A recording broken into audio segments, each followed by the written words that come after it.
Hey everyone, it's Cam.The.Pitman here with Bar Heart Spice Company.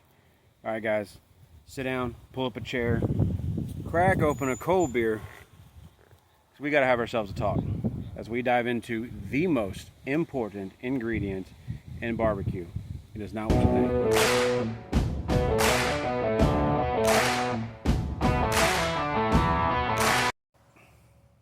Alright y'all, so why am I making this video?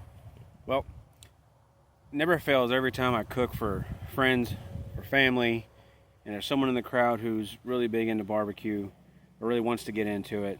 Every time I put a video online, I'll get people either in the comment section or message me personally, hey, what's the biggest ingredient? What's the best ingredient to go with in barbecue?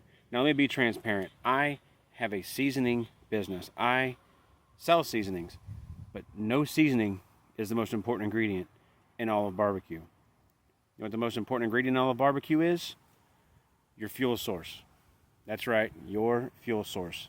So this is not meant to be a one type of cooker over another, but I'm really going to emphasize on my stick burner brothers. That's what I cook on.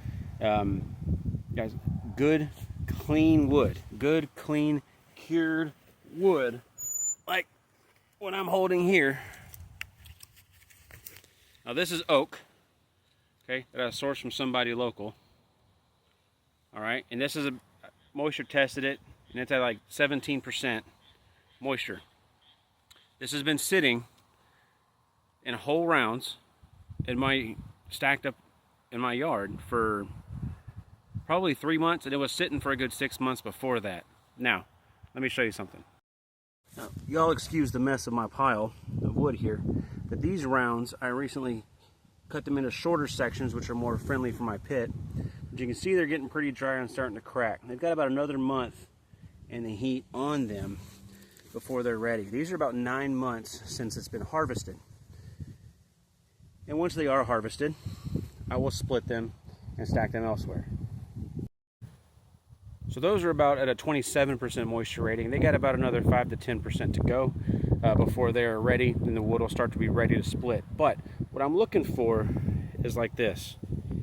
All those cracks and splits, that's when I know that the moisture testing is going to be pretty accurate.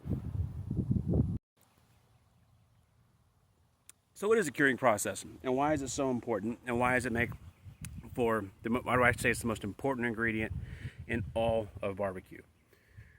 Well, so essentially the curing process is you take a dense hardwood that you want to use for smoking, and you want to, as slow as possible, reduce the moisture count in it, reduce the moisture percentage, let the water evaporate out while leaving behind all the different sugars that are naturally in the wood that give it its flavor.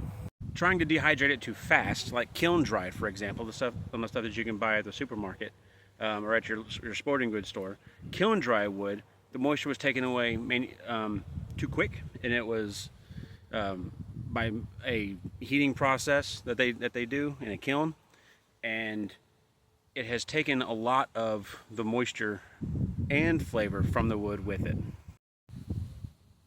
You know, I wish I had some here on me that I can show you, but you just kind of have to take my word for it, so I'm hoping that you do. But I could take two pieces of the same type of wood, oak for example. That's what we cook with a lot down here in southeast Texas, is oak, and all over Texas we cook with oak. What I have behind me is live oak that was harvested near the Brazos River. But if you take two pieces of the same type of wood, one kiln dried and one that has been slowly dried naturally, the one that's been dried naturally will be almost twice the weight. Why is that? Well, because the amount of the mass left behind is essentially your weight in flavor. And if you don't keep that weight difference, that's flavor that your food is missing. So I know some of y'all have probably heard of this before, and others probably it's your first time. But how big barbecue is, you can never take for granted who knows what. So why is this such a big deal? Well, that's because you want a good, clean, you don't smoke. You don't want too much moisture in your wood. You're going to get a very dirty smoke concentration. You're going to leave behind a lot of that acrid and bitter taste. Y'all know what that is? That's creosote. The same stuff you run a chimney sweeper through to get rid of out of your chimneys is what you're putting in your food. So if to get rid of creosote is the reason why you want the moisture content to be low, How do you maintain flavor? Well, you want the most mass you can in natural sugars in the wood. Okay, that is the most important element in your barbecue. Let me show y'all something. This is that live oak from the same batch that I have cooking right now. Okay, now you may barely be able to see the smoke on camera, but it's got just a kind of a bluish hue to it, right? Notice there's nothing white, thick, and pluming coming out of that stack.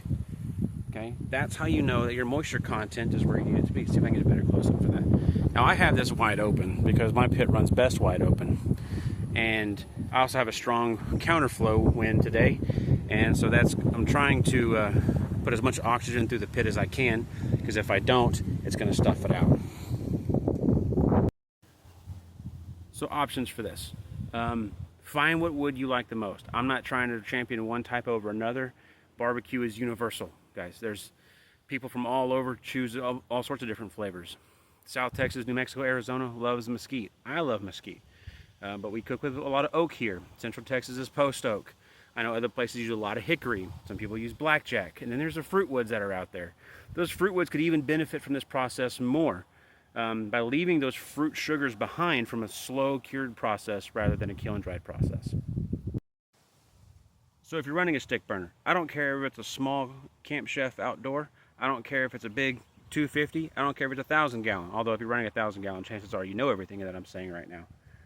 Find yourself a local business, a local guy or gal that harvests and sells cured wood. It'll be the best ingredient to your barbecue. More than a seasoning, more than a special kind of salt, more than anything, a good cured wood. So what do you guys think? Let me know in the comment section down below if you think this was helpful to you, or if you disagree that this is not the most important ingredient in all of barbecue. If not, then let me know what you think it is. Till next time, I'll see y'all later.